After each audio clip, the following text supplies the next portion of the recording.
एक दिन बाद, जी हाँ, एक दिन बाद संसद में क्या होने वाला है? क्या संसद में प्रधानमंत्री नरेंद्र मोदी की सरकार और ओम बिरला दोनों पर विपक्ष कोई बड़ी कार्रवाई या बड़ा एक्शन लेने की तैयारी कर सकता है?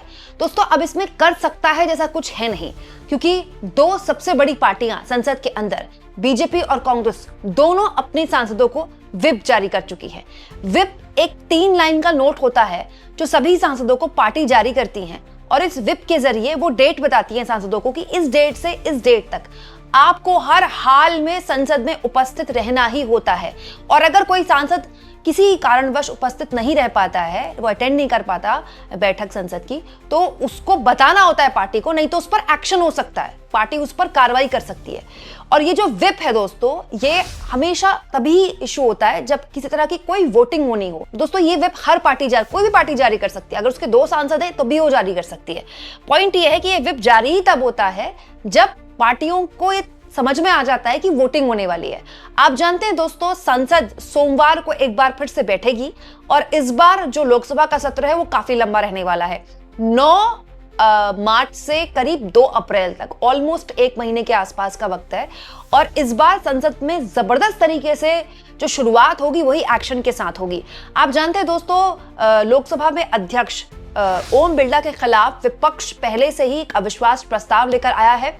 पिछले सत्र में लोकसभा अध्यक्ष ओम बिरला ने अपने आप को बैठकों से अलग भी कर लिया था। संसद में वो आ नहीं रहे थे, मतलब संसद परिसर में वो आ रहे थे लेकिन अपनी चेयर पे नहीं बैठ रहे थे।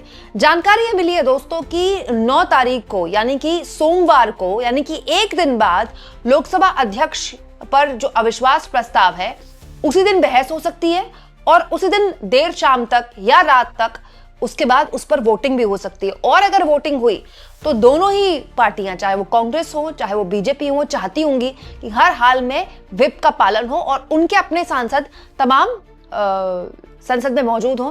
तो बीजेपी ने अपने 240 सांसदों को व्हिप जारी किया है, कांग्रेस पार्टी ने अपने 99 सांसदों को व्हिप जारी किया। हालांकि दोस्तों, इसमें अभी ये तय नहीं है कि एनडीए के सहयोगियों ने भी अपने सांसदों को व्हिप जारी किया है या फिर इंडिया गठबंधन के सांसदों ने भी व्हिप जारी किया। लेकिन ये बात समझ में आती है कि कांग्रेस और बीजेपी के सामने ये सीधा टसल है। अभी दोस्तों, इस बारे में जानकारी नहीं है कि लोकसभा अध्यक्ष खुद भी मौजूद रहेंगे क्या, क्योंकि वो एक सांसद भी हैं, बीजेपी के सांसद भी हैं वो, तो एक सांसद के तौर पर भी उनकी मौजूदगी हो सकती है और वो अपना पक्ष रख सकते हैं। लेकिन अभी इस बारे में कोई जानकारी नहीं है। दोस्तों, ये बात बिल्कुल सही है कि विपक्ष के पास नंबर्स नहीं है, लेकिन दोस्तों अविश्वास प्रस्ताव लाते वक्त ही विपक्ष ने तय कर रखा था, कांग्रेस पार्टी को ये पता था कि उसका अविश्वास प्रस्ताव गिरेगा ओम बिरला को लेकर।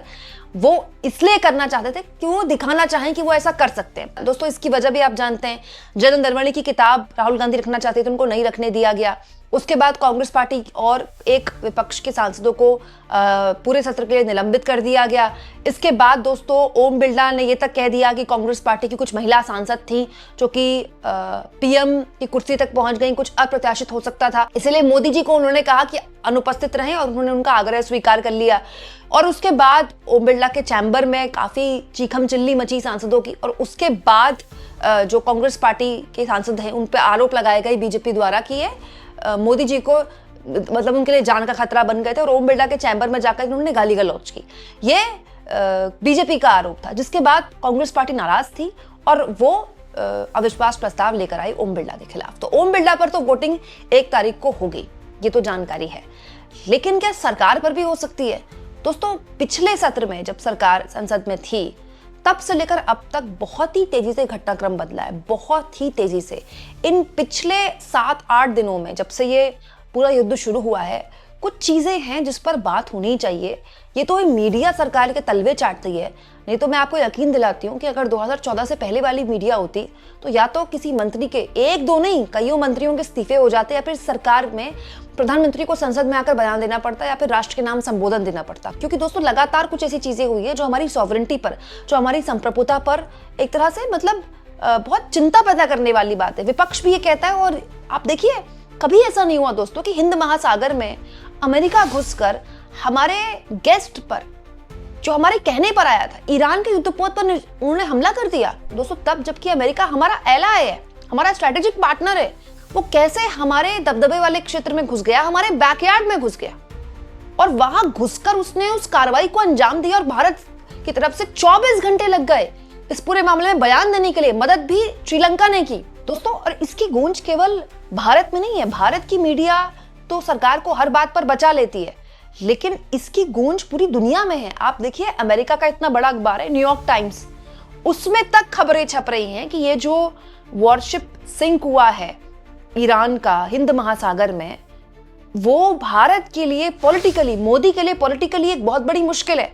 न्यूयॉर्क टाइम्स में छप रहा है, पूरा एक पन्ना छप रहा है। और दोस्तों, अगर आप पूरे ज्योग्राफी में देखें तो मिडिल ईस्ट के बाद जो देश सबसे ज्यादा प्रभावित हुआ है इस युद्ध से, वो भारत ही है। क्यों? भारत सबसे ज्यादा तेल खरीदता है गल्फ कंट्रीज से। वो दोस्तों, वो तेल के जो शिप्स हैं वो भी रुके हुए हैं। भारत के सबसे ज्यादा लोग वहां फंसे हुए हैं। मिडिल ईस्ट में 1 करोड़ से ऊपर भारतीय हैं, और भारत ने मिडिल ईस्ट के देशों में पिछले करीब 8-9 सालों में बहुत ज्यादा इन्वेस्ट किया। इन्वेस्ट मतलब पॉलिटिकली इन्वेस्ट किया है।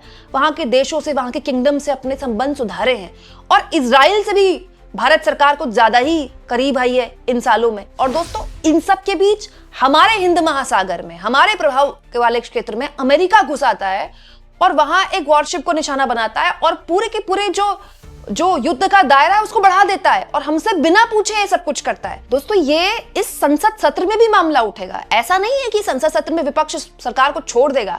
ये मामला इतना बड़ा हो सकता है इसी सत्र में कि विपक्ष अविश्वास प्रस्ताव तक आ सकता है। दोस्तों, ये राष्ट्र हित का मामला है, ये नेशनल सिक्योरिटी का मामला है। ये कोई अडानी अंबानी टाइप का कोई भ्रष्टाचार का मामला नहीं है। ये एक ऐसा मामला है जिसमें पूरी सारी विपक्षी पार्टियां आएंगे। इसमें आम आदमी पार्टी भी सरकार को घेर रही है, इसमें तृणमूल कांग्रेस भी सरकार को घेर रही है, इसमें कांग्रेस पार्टी भी सरकार को घेर रही है, इसमें अखिलेश यादव भी सरकार को घेर रहे हैं। आप देखिए सोशल मीडिया में। इसके अलावा जिस तरह से खामेनेई साहब की हत्या के बाद सरकार को करीब 7 दिन लग गए, 7 डेज, इस पूरे मामले में शोक प्रकट करने के लिए, और वो भी सरकार के एक अधिकारी द्वारा ईरान की एम्बेसी में जाकर शोक प्रकट किया गया। वो खबर भी मैंने आपको दिखाई थी। आप सोचिए, भारत सरकार की तरफ से एक शोक प्रकट तक नहीं किया गया। प्रधानमंत्री गल्फ कंट्रीज के राष्ट्राध्यक्षों से बात कर रहे हैं, और सरकार को ईरान के फॉरेन मिनिस्टर से बात करने में करीब 7 दिन लग गए। ये कितना बड़ा, आप सोचिए, डिप्लोमेसी फेलियर है। मतलब सरकार को ये पता था कि उसको ईरान से बात करनी पड़ेगी, तो आपने 6 दिन इंतजार क्यों किया? एंड ऑफ द डे देखिए क्या कर रही है सरकार। इजराइल से भी बात कर रही है, अमेरिका को भी इंगेज कर रही है, ईरान से भी बात कर रही है। यही है ना सरकार का स्टैंड। तो ये पहले दिन से ले लेते। इसके लिए 7 दिन आपने देश की किरकिरी क्यों कराई? तीसरा और सबसे इंपॉर्टेंट, अमेरिका की तरफ से, वहां के ट्रेजरी डिपार्टमेंट की तरफ से जिस तरह से कल कहा गया कि हम भारत को परमिशन देते हैं 30 दिन का रूस से तेल खरीदने के। आई मीन सीरियसली, तो हमें अब 80 साल हो जाएंगे, मतलब 79 साल हमें हो चुके हैं भारत को आजादी के लिए।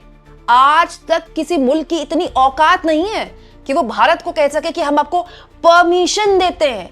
कोई थानेदार है क्या तेल का अमेरिका, कि वो बता रहा है कि इस इलाके में इतनी दिनों तक मैंने कर्फ्यू हटा दिया है, आप ये खरीद लो और वो खरीद लो।